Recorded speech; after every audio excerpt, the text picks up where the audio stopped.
next question goes, Shalom Kavod Harav. Given Tzitzit is not a time-bound mitzvah, why don't women wear Tzitzit? No, it's actually time-bound mitzvah.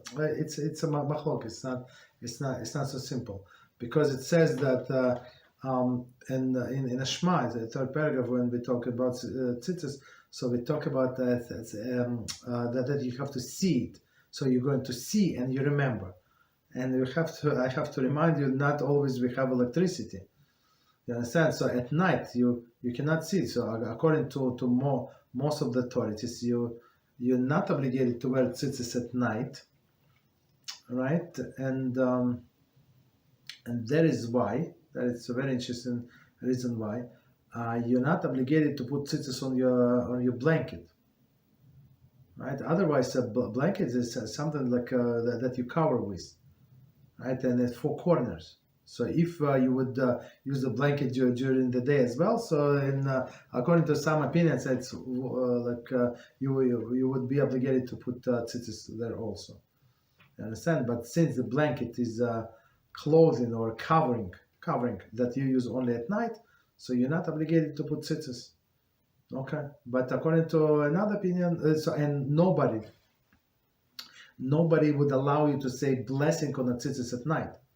For example, if you decide to wear it, it's like after the nightfall and even after the sundown, right? So you decide to put the tzitzis, right? So you're not going to say the blessing. For example, person I don't know, he forgot to put tzitzis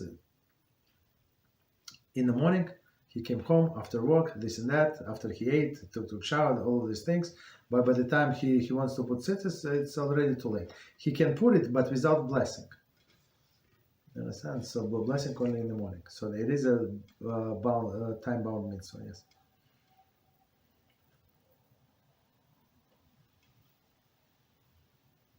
And the reason, just to finish the topic, and the reason why we sleep in tzitzis, it's not because of that. The reason why we sleep the tzitzis, first of all, it's like armor, like protection from all of the bad things in the world.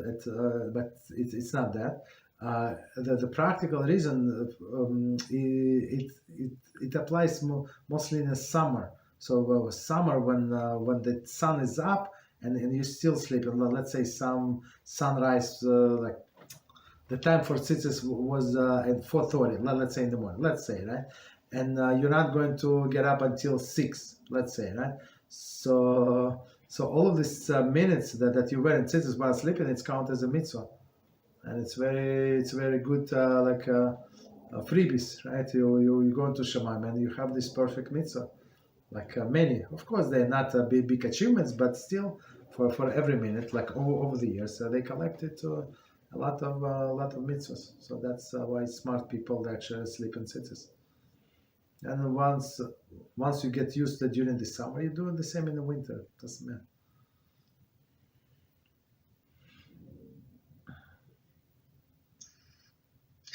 You're welcome. Okay, our friend says, Baruch HaShem, thank you, Kavod Harav. Thank you so much, Kavod Harav.